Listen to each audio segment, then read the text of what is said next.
Hello, everybody, and welcome back to the Beatles Forever. The Beatles got into the music career that they did because they were inspired by Elvis Presley. Little did they know, but Elvis was a little resentful of them. By the time the Beatles came along, Elvis had lost touch with the modern music scene, and he was threatened by the British invasion, and he didn't know who Eric Clapton was.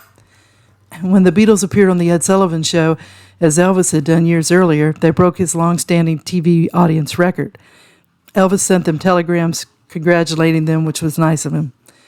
So let us find out what happened on that fateful day by seeing the Beatles' recollections of that time, and also a few other people that had some recollections. Colonel Parker escorted the Beatles to Presley's home shortly after 10 p.m., and that was on August 27th, 1965. The police stopped traffic to prevent fans from tailing them, according to yesterday's papers. A reporter who was the only one allowed into the meeting said that Elvis at one point said, "Let's break out the guitars." Elvis said he wasn't that good on the bass, but he was just beginning to learn it. John and George played rhythm guitar with him. Elvis gave hints of his famous wiggle even though he was seated in his chair, and Ringo was looking at them without smiling. Elvis consoled him, stating that too bad we left the drums in Memphis. Elvis's companions kept up the drinks for the Beatles, and Elvis, he didn't drink or accept any cigarettes, nor did he swear. Brian Epstein was there, and he and Colonel Parker sat in the back room watching their stars like parents. By 2 a.m., somebody said it was time to go, and the song playing as they left was "Softly as I Leave You." The Beatles thanked Elvis for the large boxes of all of Elvis's records each one had received from Colonel Tom Parker on Presley's behalf. And when the Beatles got in the car, the fans chanted, "Elvis is king, and we love the Beatles," alternatively. All the Beatles chatted on their way home and said it was an unforgettable and highlight of their lives. Now we're going to Priscilla's thoughts on what happened. According to Priscilla, Brian Epstein got a hold of Colonel Parker and asked if the Beatles could meet Elvis. They kept things secret, not wanting the press to find out. Priscilla said that Elvis was looking forward to meeting them. She said she was surprised when 100 fans were outside the gates of Elvis's home. She wondered how they found out what was going on, but the colonel let the fans know. Priscilla met them at the door and led them to the den where Elvis was. She said the Beatles were so cute, they were so excited, but so nervous. You could hear a pin drop when they walked in. They were excited, but holding back out of respect. She said they were shy. And when they walked in the room, Elvis got up and said hello. And they were speechless. She said especially John. He was shy, timid. It was awkward because they kept looking at him and not really saying anything. Elvis said, "If you guys are going to sit there staring at me, I might as well do my own thing." That's when he started playing the bass guitar. Priscilla said that Paul said to Jerry, "Once Elvis picked up the bass guitar, I knew I was in." Mohair Sam was playing on the jukebox. It was sung by Charlie Rich. When Elvis did that, it lightened up the whole evening. She said Elvis walked away from that meeting thinking that they were good kids. He wished them a lot of luck and well-being.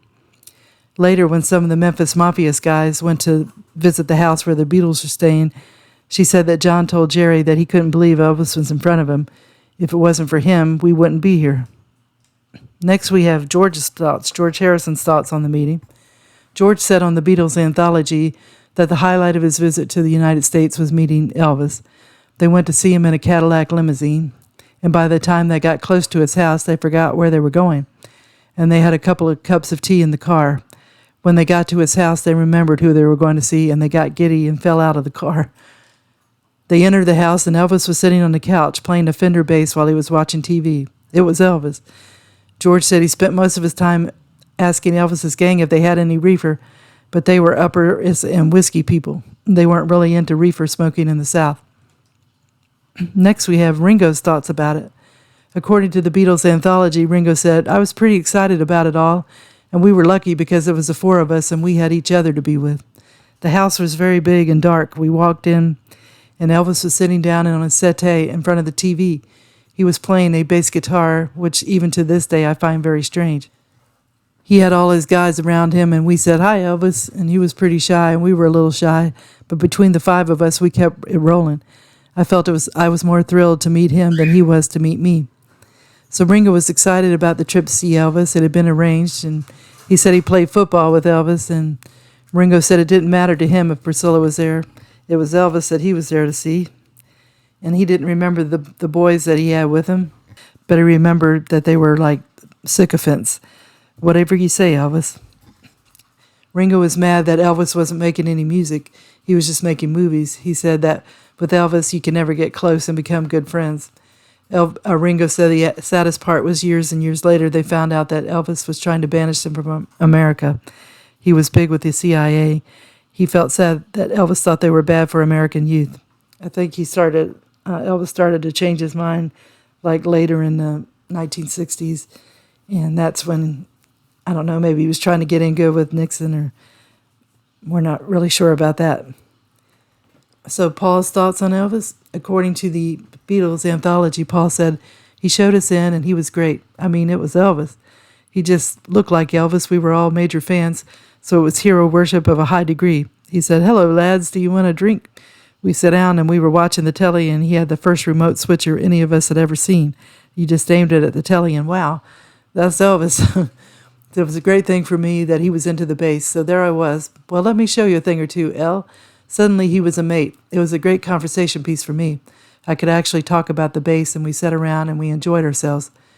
He was great, talkative and friendly, and a little bit shy, but that was his image. We expected that, and we hoped for that. Paul said they were thinking, wow, it's Elvis. Elvis was playing Mohair Sam. He had the record on the jukebox, and it was playing over and over. Paul liked that he was into music. Around 10 or 10:30, Priscilla was brought in, and Paul thought she looked like a Barbie doll. We all said hello, and then it was, right, lads, hands off, she's going. She didn't stay long. I can't blame him. That was unthinkable. She didn't need to be put away so quickly, we thought. Paul said it was one of the great meetings of his life. Now we have John's thoughts on Elvis. According to the book, The Beatles Anthology, John said it was very exciting. We were all nervous as hell, and we met him at his big house in L.A. He had a lot of guys around him, all these guys that used to live near him like we did in Liverpool. We always had thousands of Liverpool people around us, so I guess he was the same. And he had pool tables. Maybe a lot of American houses are like that, but it seemed amazing to us. It was like a nightclub. He had a jukebox like I do, but I think he had all his hits on it. But if I had made as many records as him, maybe I'd have all mine on. John said Elvis had the TV on all the time, just like Lennon liked to do. And he said the same thing, that George remembered that Elvis had a bass guitar plugged in the amplifier with the TV on. John said that he jammed with Elvis, but the other Beatles said they never did. But according to the reporter, that they were jamming with him. Only Ringo couldn't because he didn't have drums. So I don't know how they could forget they were playing the rhythm guitar with him. John said that him and the Beatles were asking him about making movies, not doing personal appearances or TV. John thought he seemed happy making movies. John said that he and the Beatles couldn't stand not making personal appearances, and he said that the Beatles got bored quickly. John played a few songs, and they were all playing guitars. It was great. We never talked about anything. We just played music.